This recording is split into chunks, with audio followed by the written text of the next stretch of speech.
सर्वांचं स्वागत करतो। सध्या आपण आहोत सेना भवनाबाहेर। आपण जर पाहिलं काही वेळापूर्वी या ठिकाणी शिवसैनिकांच्या माध्यमातून महाराष्ट्र नवनिर्माण सेनेच्या पदाधिकाऱ्यांच्या माध्यमातून जल्लोष जो आहे तो साजरा करण्यात आलेला आहे। अजूनही निकाल स्पष्ट नाहीयेत, अजूनही अंतिम घडीचे निकाल आलेले नाहीयेत, परंतु त्याआधीच म्हणजे निकाल स्पष्ट झालाय। तुमच्या हातात तिळगुळाचा लाडू दिसतोय, काय वाटतंय? म्हणजे यंदा माझं म्हणणं आहे की खरंच 3 वाजेपर्यंत चित्र स्पष्ट होईल।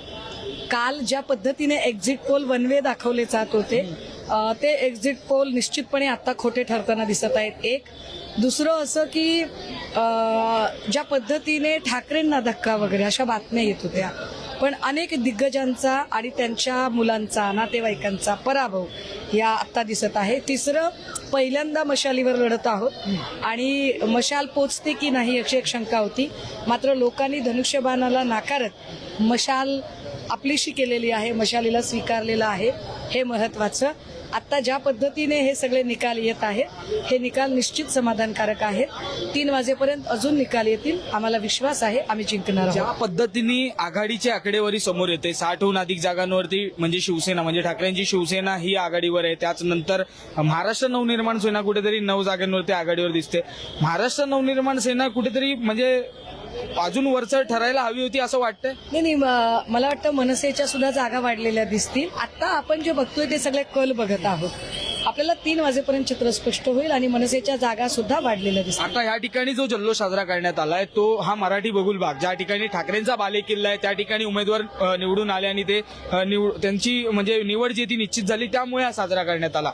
परंतु तीच निवड उपनगर असेल, मुंबईचे पश्चिम उपनगर, त्याच्यानंतर अनेक ठिकाणी आहेत ज्या ठिकाणी मराठी बहुल भाग आहे पण फारसा तेवढा प्रभावी नाहीये किंवा त्या ठिकाणी मोठ्या प्रमाणामध्ये अमराठी मतदार आहे, त्या ठिकाणी पण ठाकरेंची निवड होईल। फक्त एकच सांगितलं पाहिजे की मीरा भाईंदर मध्ये जेव्हा आम्ही म्हणजे मागच्या वेळेला आम्ही जिथे महापौर बसू शकलो होतो आमचा, तर कूटनीती कशी कामाला येते, फोडा आणि राज्य करा ही जी कूटनीती आहे ती देवेंद्रजींनी कशी अपनावली, तर मीरा भाईंदर मध्ये आता मला वाटतं शिंदेच्या 2-4 जागा दिसत आहेत आणि तिथे क्लीन स्वीप भाजपाला मिळालेला आहे। म्हणजे भाजपाची जी इच्छा होती की एनकेन प्रकारे तोडफोड करू, काहीही करू, पण आम्ही सत्तेत येऊ, तर मीरा भाईंदर मध्ये आमच्याच माणसांना फोडल्यानंतर भाजपला फायदा होताना दिसतोय।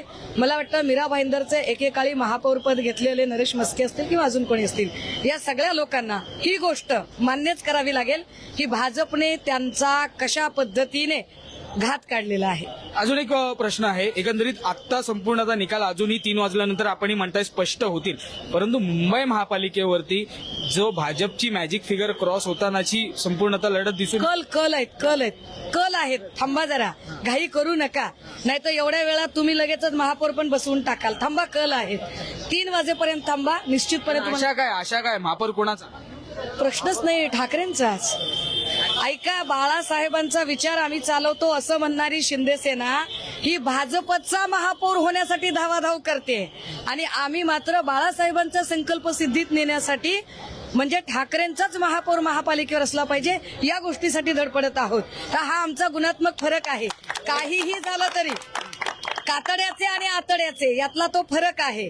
कुणी कातडं पांघरल्याने काही फरक पडत नाही, आम्ही आतड्याचे आहोत आणि निश्चितपणे, कारण जेवढ्या काही भाजपने इथे जाहिराती केल्या होत्या या जाहिरातीमध्ये कुठेही शिंदेचा फोटो वापरला नाही, भाजप महायुती असा शब्द वापरला, भाजप सेना महायुती असा सुद्धा शब्द वापरला नाही। म्हणजे सेना नावाचा भाजपला किती तिटकार आहे, किती अलर्जी आहे, सेना नावाला संपवण्यासाठी भाजप कशी तत्पर आहे। पण ही गोष्ट ज्या दिवशी शिंदे सेनेला कळेल कदाचित उशीर झालेला असेल। एक शेवटचा प्रश्न आहे, एकंदरीत महापौर बसवण्यासाठी किंवा सत्ता बसवण्यासाठी महायुतीला शहर देण्यासाठी मित्र पक्ष काँग्रेस याची मदत घेऊ शकता? मला वाटतं 3 नंतर या सगळ्यांवर बोलूया। नक्कीच आपल्यासोबत सुषमाताई अंधारे होत्या। अजूनही निकाल जो आहे तो संपूर्णरित्या जाहीर झालेला नाहीये, म्हणजे अवघे काही 3 वाजल्यानंतर जो पुढचा निकाल आहे तो समोर येताना आपल्याला पाहायला मिळेल। 3 नंतर संपूर्ण चित्र येते स्पष्ट होईल अशी आशा जी आहे ती व्यक्त केली जाते। परंतु सेना भवनात आपण आहोत आणि सेना भवनाबाहेर आपण जर पाहिलं तर शिवसैनिकांच्या माध्यमातून महाराष्ट्र नवनिर्माण सेनेच्या सैनिकांच्या माध्यमातून जल्लोष साजरा करण्यात आलेला आहे। मुळात हा जल्लोष कशासाठी साजरा करण्यात आला तर आहे तो पुन्हा ठाकरेंनीच दाखवलाय हे दाखवण्यासाठी आणि त्यांच्याच उमेदवार निवडून आले याचा कुठेतरी जल्लोष जो आहे तो साजरा करण्यात आलेला आहे आणि या संदर्भात अधिक संवाद साधण्यासाठी आपल्यासोबत सुषमा अंधारे होत्या. त्यांनी नेमकं काय सांगितलंय, 3 नंतर नेमकं फिगर काय येतंय, एकंदरीत जे काही कल दिसतात त्याचं रूपांतर कुठेतरी संपूर्ण आता विजयामध्ये होतंय का हे पाहणं फार महत्त्वाचं असणार आहे. आणि त्यामधून देखील जर म्हणजे मॅजिक फिगर क्रॉस नाही झाली तर काँग्रेसची मदत महायुतीला शो देण्यासाठी ठाकरे घेणार का हे पाहणं फार महत्त्वाचं असणार आहे. मुंबईहून मी आदित्य जाधव, आदित्य कासारे.